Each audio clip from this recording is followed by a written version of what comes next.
Olá pessoal, sejam todos bem-vindos mais uma vez às nossas aulas. Hoje nós falaremos um pouquinho sobre organização genômica, tá? Dentro do bloco ali de biologia molecular. Vamos lá. Para a gente começar, vamos começar com um conceito muito simples, muito básico, né, dentro da biologia molecular, que é o conceito de genoma, né? O que é o genoma? Genoma é a sequência completa do material genético de um organismo, tá? Então, para nós, seres humanos, evidentemente vai ser o DNA, mas existem casos, como é o de vírus, por exemplo, que o RNA é o material genético exclusivo daquele organismo, né? Então, para nós, né, o nosso genoma, basicamente, o nosso DNA completo, toda a estrutura do nosso DNA, né, todas as suas bases, e para um vírus ou para algumas outras espécies seriam basicamente o RNA, tudo bem? Então, isso vai obviamente incluir regiões que a gente vai chamar de codificadoras e regiões que a gente vai chamar de não codificadoras. O que que isso significa?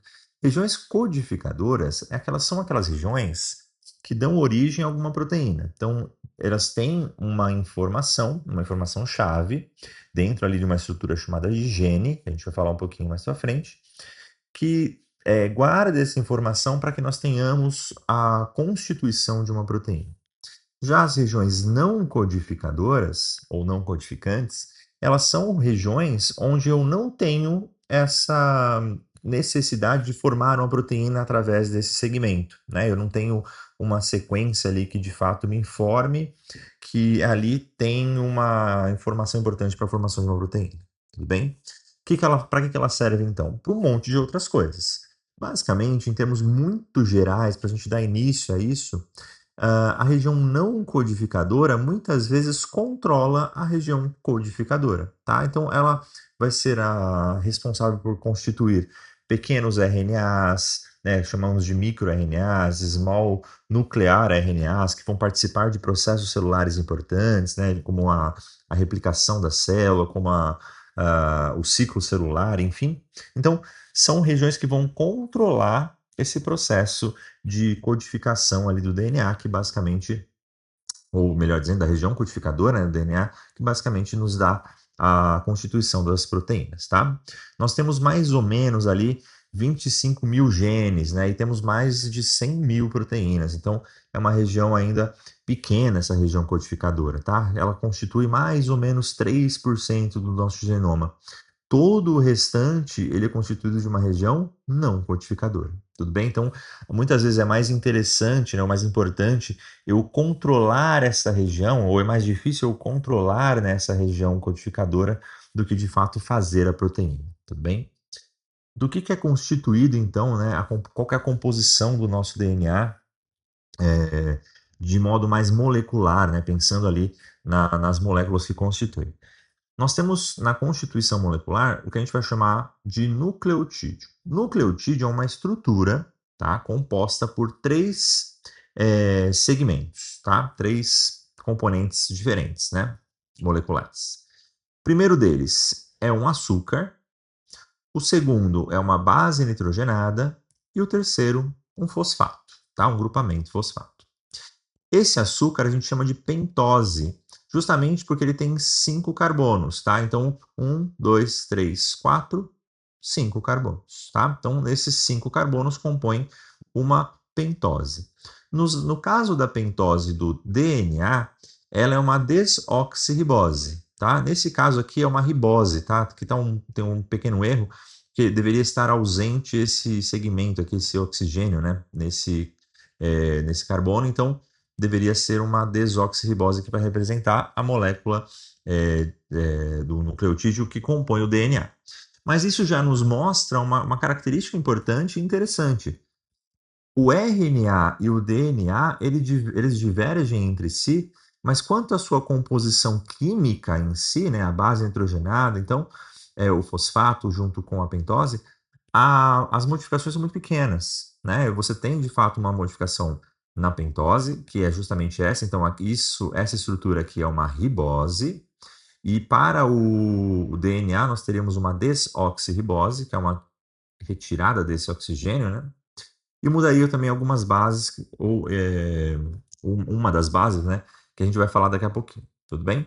Então, na constituição do nosso DNA, nós temos vários nucleotídeos ligados em série, né? Então, eu vou ligando vários nucleotídeos em série, e como a nossa fita de DNA ela é uma dupla fita, eles vão se complementando também através das bases nitrogenadas. Então, se a gente olhar nessa imagem, ó, nós vemos a mesma estrutura. A pentose, o fosfato aqui em cima, né, que é o que está em amarelinho, e nós vemos também a base nitrogenada. Nós temos 4 tipos de bases nitrogenadas. Nós temos lá a timina, adenina, citosina e guanina. 4 tipos esses que compõem o DNA. Se eu estiver falando do RNA, nós teremos uma substituição. Então, não teremos a timina, teremos no lugar da timina a uracila, certo? As ligações que são feitas, então, para a formação da dupla fita de DNA, elas são ligações chamadas de ligações de hidrogênio. E se você prestar bem atenção, elas são feitas aqui, ó, entre as bases nitrogenadas. Então, bases como adenina e timina, citosina e guanina, estão vendo aqui? Elas se ligam entre si, então sempre é uma regra. A adenina sempre se ligará com a timina, assim como a citosina sempre se ligará com a guanina. Enquanto a adenina e a timina fazem 2 ligações de hidrogênio, a guanina com a citosina faz 3 ligações de hidrogênio. Tudo bem? Então, essas vão ser as ligações aqui que vão estar presentes nessa composição de dupla fita. São ligações extremamente fortes e que eu não consigo romper? Não. Na verdade, eu tenho ligações que eu consigo romper aqui. E eu vou precisar romper essas ligações em muitos processos celulares de normalidade. Então, por exemplo, quando eu quero dividir essa célula, formar uma nova célula, né? Eu preciso quebrar essas ligações. Do momento que eu crio, que eu quebro essas ligações, eu crio 2 fitas, né? E a partir dessas 2 fitas que a gente vai chamar de molde, eu vou criar uma fita complementar que vai dar origem agora a 2 fitas íntegras, né? Totalmente íntegras de DNA complementados, né? Então, duplas fitas íntegras de DNA que cada uma vai para um segmento celular, né? Para uma célula diferente, formando 2 células agora totalmente distintas, tudo bem? Então, nós temos essa estrutura bonitinha aqui do nosso DNA. Nessa imagem, a gente começa a entender um pouquinho mais dessas ligações, só que agora em paralelo, ou seja, lembra que a fita de DNA, ela se liga entre si em paralelo e ela se liga por complementariedade na fita contraposta. Todo mundo já ouviu falar que as ligações da fita, ou o sentido da vida, é 5 linhas, 3 linhas, né? Isso é uma constituição muito comum no colégio, a gente fala muito isso em sala de aula. O que isso significa na realidade? Se a gente contar os carbonos, nós teremos aqui, ó, primeiro carbono, segundo carbono, terceiro carbono, quarto carbono, quinto carbono aqui em cima, que é justamente o que está ligado ao fosfato. Se a gente notar nessa imagem, as ligações em paralelo ou dos nucleotídeos numa fita simples de DNA, elas são feitas no sentido 5 linha, 3 linha. Por quê? Prestem atenção aqui, ó. Temos 2 nucleotídeos aqui colocados de forma em paralelo. Se a gente contar novamente, ó, 1, 2, 3, terceiro carbono, eu tenho a ligação do fosfato. Só que o fosfato ele está ligado no outro nucleotídeo lá no quinto carbono. Então, ou seja, 5 linha, 3 linha. E assim por diante. O próximo nucleotídeo vai se ligar aqui, né, ao fosfato, que está ligado ao carbono 5, lá no carbono 3 da pentose. E assim por diante, vamos ligando todas as bases nitrogenadas sequencialmente, uma seguidinha da outra, para formar uma fita simples de DNA. Lembrando que a fita simples de DNA, para nós seres humanos, ela não tem funcionalidade. Nós não temos uma célula que tem uma fita simples de DNA, apenas ela. Essa fita simples só vai acontecer no momento de divisão celular. Então, eu divido essa fita para conseguir, né, multiplicar, e inclusive eu nem separo ela completamente, eu vou formando ali a nova fita com base no processo de abertura. Então, eu vou abrindo ela e vou já formando a próxima fita. Então, é muito diferente. Mas existem alguns vírus, né, já encontrados aí por pesquisadores que têm uma fita simples de DNA, tá? O que é bem raro, né, de você ver nas espécies aí. Basicamente só vírus tem isso mesmo, tá certo? Então, ligação aqui 5' 3', ela é dada justamente pela ligação dos carbonos 3 e 5, né, ou 5 e 3, que vão formar essa sequência de uma fita simples de DNA, certo? Essa fita ainda, ela tem uma característica, né? Todo mundo já viu uma fita de DNA, inclusive em tatuagens, né? Você vê muitos desenhos por aí, muitas representações em imagens. E nós temos essa imagem aqui, ó, que representa a fita de DNA. E ela é uma fita que elas têm uma torção, ela é uma dupla hélice de DNA, né? Aqui é uma dupla fita de DNA, vejam aqui, ó, tá a dupla fita aberta, né? Esticada. E aqui nós temos uma dupla hélice de DNA. Essa dupla hélice ela acontece por repulsão de carga, né? Todas essas moléculas que a gente está falando, elas têm carga. Então, conforme, assim como dois ímãs, né, de cargas semelhantes, né, se repelem, acontece a mesma coisa aqui. Então, basicamente, as moléculas por proximidade vão se repelindo por terem cargas de mesmo valor. E isso forma essa tridimensionalidade da fita, essa hélice, né, da fita, esse formato interessante aqui que nós temos dessa nossa fita de DNA, tudo bem? É de muita ilusão na nossa cabeça, né? A gente sempre imagina que o nosso DNA fica nessa forma aqui, né, no nosso corpo. E na verdade, o que acontece, de fato ele fica assim, né, essa forma de dupla hélice e tal, mas ele não fica solto, totalmente aberto, ele tem ainda formatos diferentes ao qual falaremos ainda, mas entenda já que por mais que seja assim bonitinho, esquematizado, isso só é de fato assim porque a gente conseguiu isolar um segmento e mapear esse segmento, então ele fica bonitinho dessa forma. Mas em célula, ele vai ficar de uma forma mais condensada, tudo bem? Ou menos condensada, a gente vai entender isso com mais clareza um pouquinho mais para frente nessa mesma aula, tudo bem? O que muda então da fita de RNA? Então, a fita de RNA, ela tem já o que a gente já comentou. Ela tem as mesmas características de nucleotídeo, ela tem uma pentose, tem uma base nitrogenada, tem um fosfato, é a mesma coisa. O que muda? A base nitrogenada é a mesma. Aliás, perdão, as três bases nitrogenadas são as mesmas, que basicamente seriam adenina, guanina e citosina. Porém, uma delas muda, que é a timina. A timina se transforma em uracila. Já falamos sobre isso, né? Então, a gente tem essa substituição, não é que ela se transforma, na verdade, você tem uma base que é diferente, né? Uma base nitrogenada diferente. Então, você tem, para a fita de RNA, 4 também bases nitrogenadas, que são adenina, uracila, guanina e citosina, certo?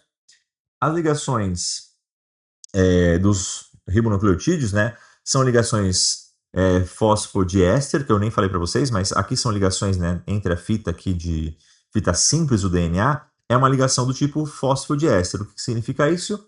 Que é a ligação entre um açúcar e um fosfato. É a mesma ligação que eu tenho tanto no DNA quanto no RNA. Isso também não muda. O que muda então? O RNA ele é uma fita simples. Olha que interessante. Então, eu tenho a característica de ser uma fita dupla apenas no DNA na espécie humana.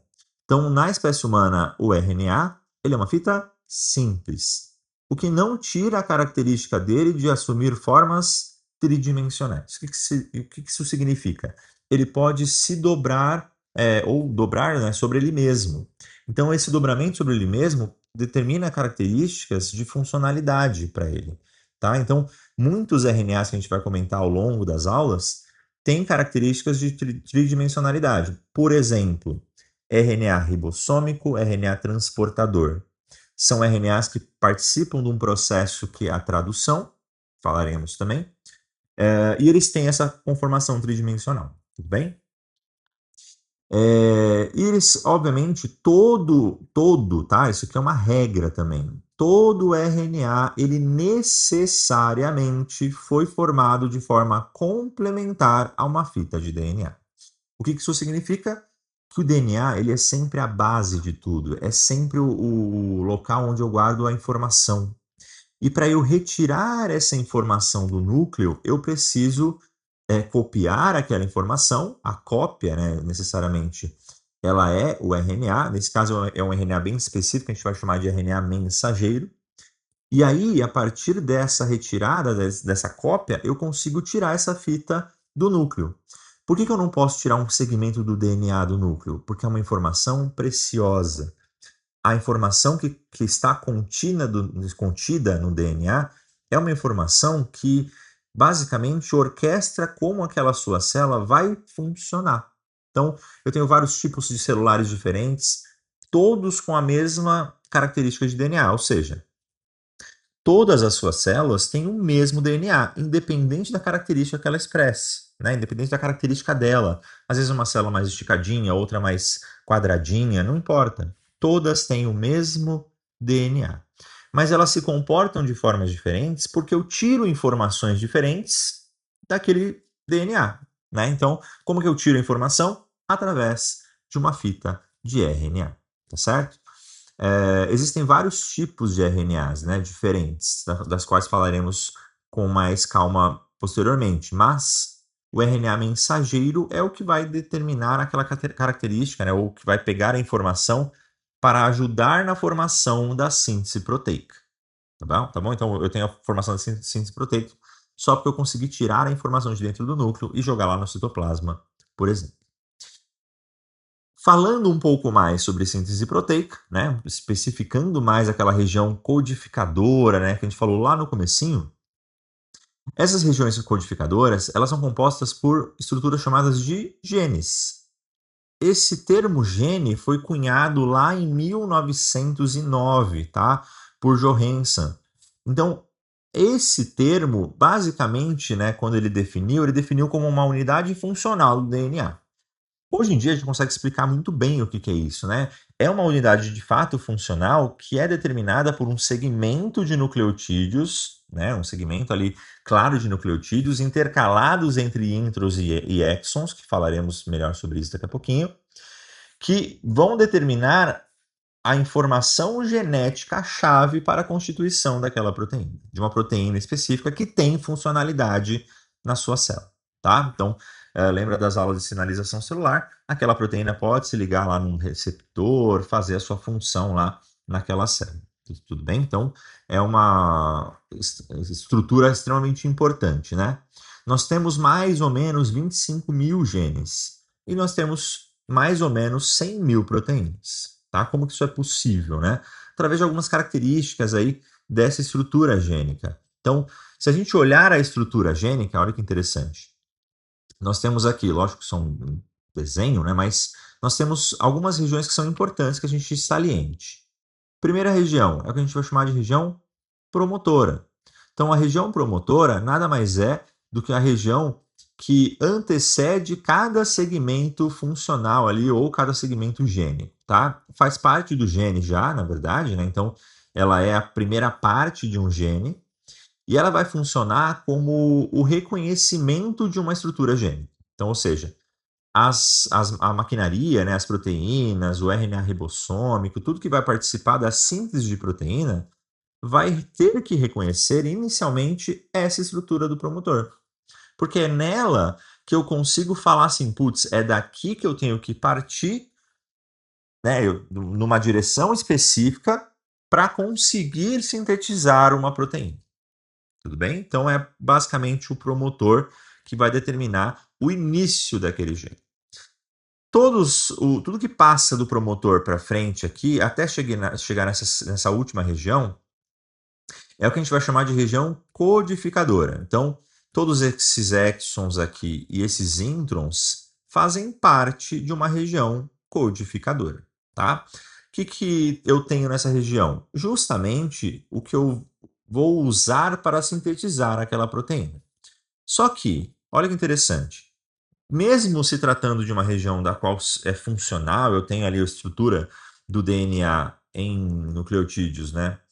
Que vão determinar a característica daquela proteína, ainda assim eu tenho segmentos que são funcionais e segmentos não funcionais. Quais são eles? Os segmentos funcionais, que realmente vão dar origem à proteína, são chamados de exons. Então tem o exon 1, o 2 e o 3 aqui como uma representação. E os introns são segmentos que não serão utilizados para a síntese daquela proteína. Tudo bem? Para a síntese de proteína. Então, intron lembra de intruso, né? Então fica mais fácil aí, talvez, de memorizar. Então, basicamente, esses introns serão retirados durante o processo de síntese da proteína e os exons serão ligados sequencialmente entre si. Ah, professor, mas se o intron não serve para nada, por que ele está aí? Na verdade, eu não disse que ele não serve para nada, né? Ele tem as suas funções. Algumas funções, de fato, para selecionar alguns exons específicos. Por quê? Porque eu posso, em eventuais ocasiões, excluir alguns exons também, tá? Lembra que eu falei que eu tinha 25 mil genes e mais de 100 mil proteínas? Por exemplo, eu posso ter uma proteína que é composta pelo exon 1, mais o 2, mais o 3. Só que isso a partir desse gene, né? Só que a partir do mesmo gene, eu ainda posso ter uma proteína que é composta a partir do exon 1 e do exon 3 ligados entre si. O exon 2 eu excluí, eu simplesmente deletei, eu não preciso mais dele ali. É uma proteína diferente? É uma proteína diferente. Tudo bem? Então, por isso eu consigo ter várias constituições. Os introns ajudam nesse processo de seleção dos exons também, tá? Eu consigo ali selecionar e excluir esses exons de maneira mais adequada, fazendo ali esse processo de seleção ou de manipulação, né, desse gene para que eu possa ter proteínas diferentes. Uma outra coisa que é interessante é que esse segmento aqui do intron também é um segmento de bases nitrogenadas. E eu posso, a partir dele, extrair um RNA também, tá? Eu posso, a partir de um intron, extrair um RNA. Normalmente é o que a gente chama de microRNA. Esses microRNAs, que são pequenos RNAs, como o nome já deve sugerir, eles vão ajudar em outros processos, por exemplo, lá na tradução, vão impedir a tradução de acontecer, vão melhorar a tradução para que ela aconteça mais rapidamente, enfim. A gente vai comentar isso um pouco mais para frente, mas é basicamente isso. Então, eu posso ter algumas regiões de intros que são controladoras dos processos de transcrição lá para frente, tudo bem? E por fim, nós temos mais uma região que também é chamada de reguladora, né? A primeira também era lá do promotor, que é a região finalizadora. Não está escrito aqui, mas podem colocar aí. Região finalizadora. É a região que determina que o gene acabou, tá? Para que eu não emende, né, vários genes sequencialmente e saia fazendo, né, a cópia e a transcrição de vários genes. Então, aqui nessa região, eu determino, acabou o gene, preciso parar. E é justamente o que vai acontecer. Aqui existe o desligamento da maquinaria de transcrição e eu basicamente retiro, né, esse RNA que eu formei e toda a maquinaria de formação desse RNA também é retirada. E eu posso começar tudo de novo, a dependendo do que eu quero, tá bom? Tudo isso, né, muitos genes eles são constitutivos e muitos genes eles são manipuláveis ali, né? Eles são ativados por demanda. Então, por exemplo, tudo que é constitutivo é basicamente o que não para de se replicar. Então, ou seja, a todo momento eu tenho alguns genes que estão sempre ativos. Eles sempre estão formando RNA para formar proteína, sempre, sem parar. O que basicamente, para dar um exemplo, né, são genes que constituem a estrutura da célula, né, o que mantém a célula na sua conformação ali estrutural. É como se fosse a estrutura de uma casa, tudo bem? Você não pode deixar a casa ir desmoronando, você sempre vai tendo que fazer as manutenções. É basicamente o que está acontecendo aqui. Outros genes, eles são por demanda, ou seja, eles só serão ativados mediante alguma informação que eu mandei para aquela célula. Então, por exemplo, o gene da insulina, ele só é ativado se você comer açúcar. Se você está em jejum prolongado, longos períodos, não vai adiantar, não tem motivo, não tem razão para você sintetizar um gene da insulina. Então ele não será sintetizado. Tudo bem? Então percebe que nesse caso eu tenho uma demanda, que é se eu comer açúcar, ele vai ser ativado e vai ser constituído. Se eu não comer, ele vai ficar paradinho lá quietinho sem ser acionado. Tá certo? Então a gente tem vários, se você olhar nessa imagem, a gente tem vários segmentos gênicos. Ó, tem o gene 1, o gene 2, o gene 3, o gene 4. E eles são todos individuais. cada um com o seu promotor, cada um com a sua região codificadora, cada um com a sua região terminadora, tá? Isso vai ser para todos os genes. Para procariota é diferente, tá? É uma coisa só, sai um pouquinho diferente aí do contexto. Para a gente não é tão interessante ficar discutindo isso, mas é bem diferente, tá bom? Com base nessas características, nós falamos da estrutura do DNA, da estrutura do RNA, criou-se o que a gente vai chamar de dogma central da biologia molecular. O dogma central que foi criado lá atrás, há muito tempo atrás, ele dizia o seguinte: nós temos uma fita de DNA, a partir dessa fita de DNA, nós vamos constituir um RNA mensageiro, que é aquele que tem a informação para sintetizar a proteína, e a partir do RNA mensageiro, nós vamos fazer uma cadeia polipeptídica que depois se tornará uma proteína, né? Lembrando que cadeia polipeptídica são só os polipeptídeos, né, os peptídeos ligados em cadeia, e a proteína em si, existe um dobramento, né, existiram dobramentos nessa cadeia polipeptídica e modificações químicas que deixaram ela funcional, tá certo? Isso dava-se nomes, então, ó, eu tenho, inclusive a gente continua dando, né? Da retirada da informação do DNA para sintetizar a fita de RNA mensageiro, eu tenho um nominho chamado, ou um processo chamado de transcrição. Eu vou transcrever o que eu tenho aqui do DNA para uma fita de RNA. Da fita de RNA para a proteína, eu tenho outro processo chamado de tradução, que a gente continua usando os dois ainda aqui de forma natural. A gente vai ter uma aula só de transcrição, uma aula só de tradução, tá? Só que a gente foi passando, né, o tempo aí, a gente foi pesquisando novas coisas, fomos vendo que existiam outros processos que estavam atrelados a isso aqui. Então a gente mudou um pouquinho o conceito de dogma central da biologia molecular. Então percebam aqui, ó, transcrição e tradução permanecem basicamente aqui. Só que nós temos ainda alguns outros processos. Então, por exemplo, nós temos a replicação, que é um processo que faz a cópia do próprio DNA. Nós temos um processo que é de transcrição reversa, que algumas espécies podem apresentar. Então, eu tenho um RNA e eu transformo em DNA.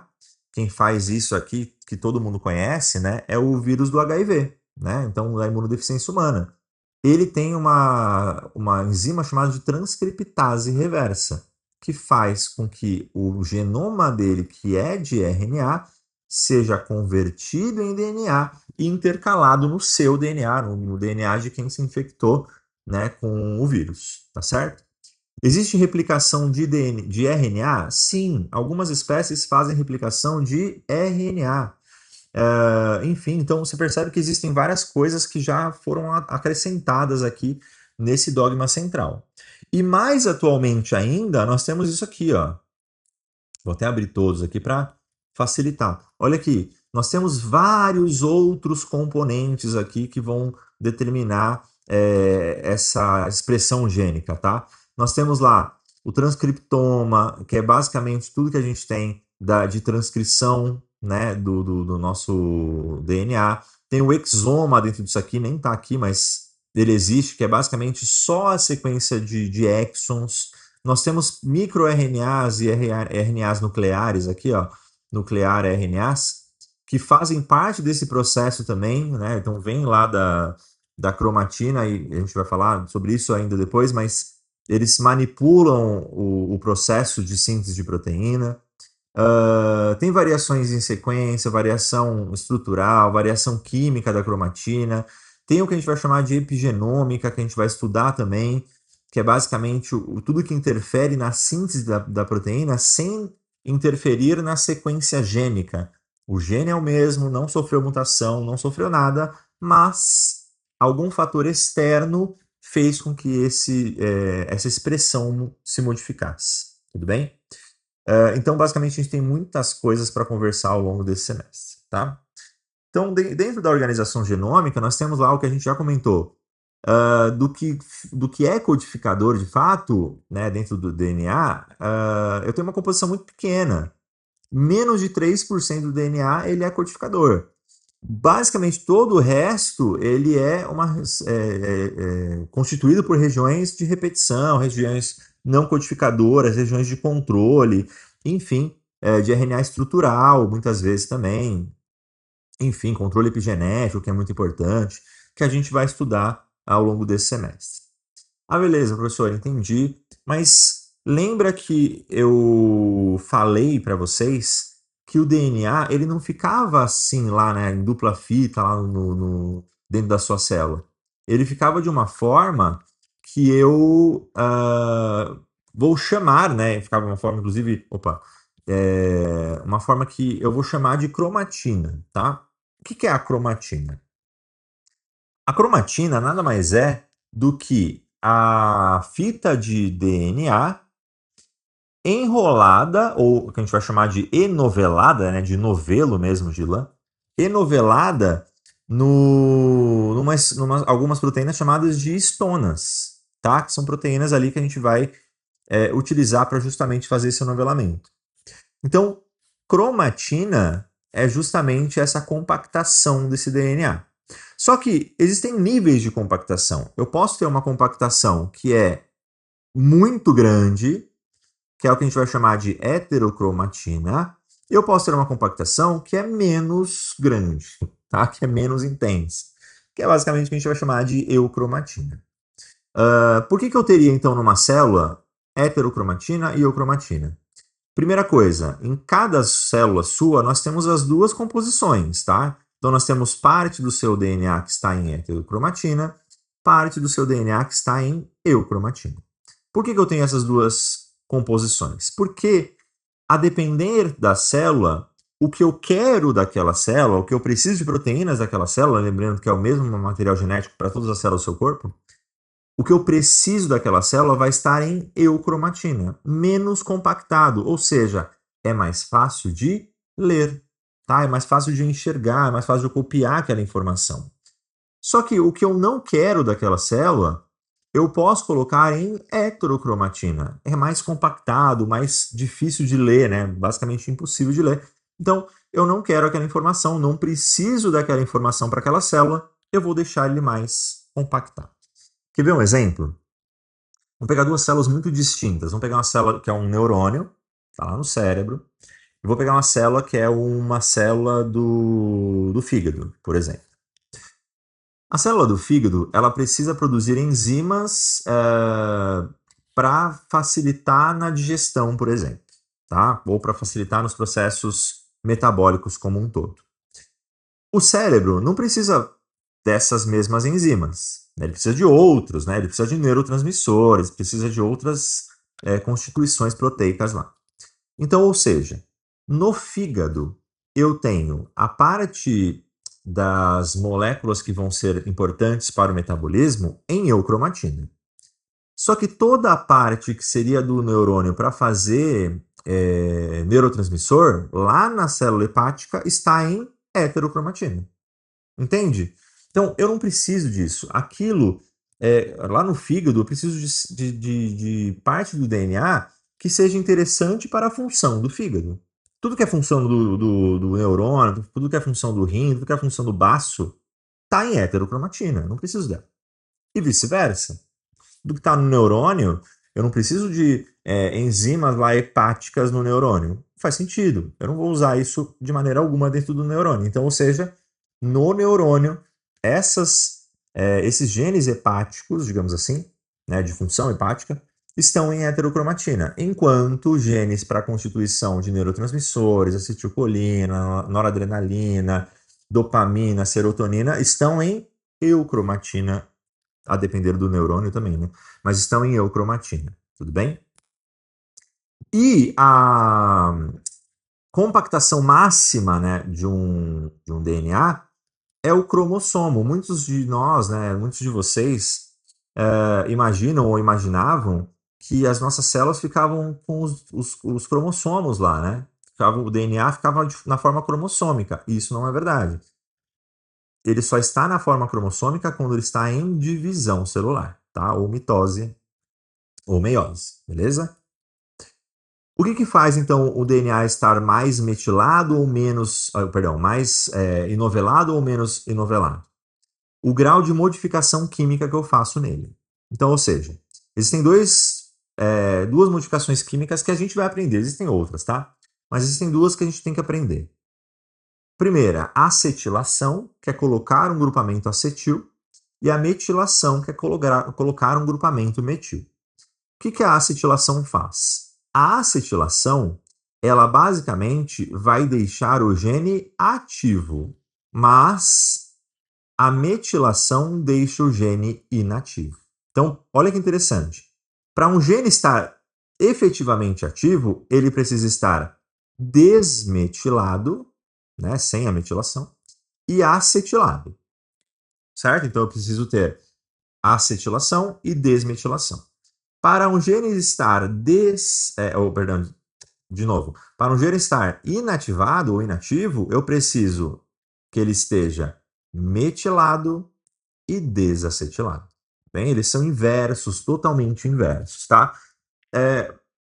Na verdade, existe uma balança aqui, né? Ele não vai estar totalmente desmetilado, nem totalmente acetilado, enfim.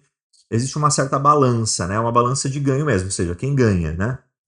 Ou seja, se eu tiver muito mais acetilação do que metilação, eu vou ter um gene ativo. Se eu tiver muito mais metilação do que acetilação, eu vou ter um gene inativo. É assim que funciona, tá?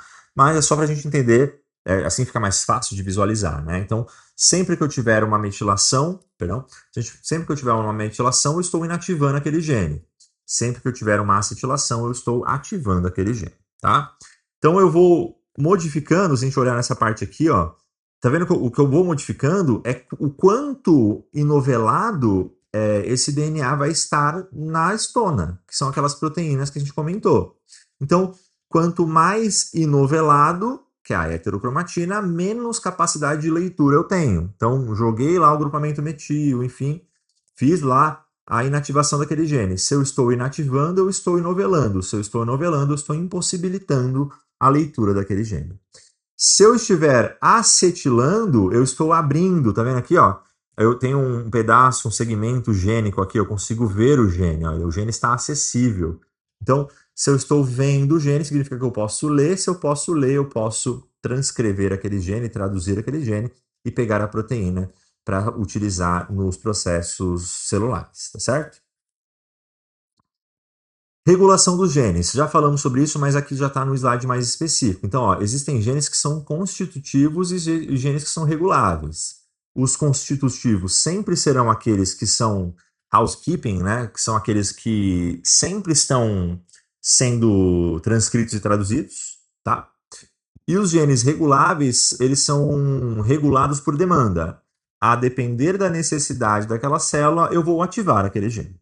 Tá? Então, eu só ativo quando necessário, enquanto constitutivo, eu ativo a todo momento, né, constantemente ali, sem parar.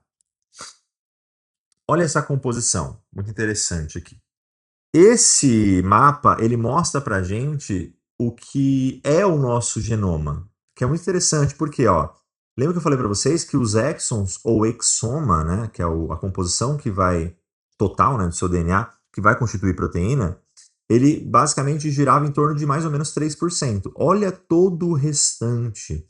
Todo o restante são estruturas que eu tenho basicamente repetição, né? Então eu tenho introns lá né, que estão ali no meio dos exons para, né, regular aquela expressão daquele gene.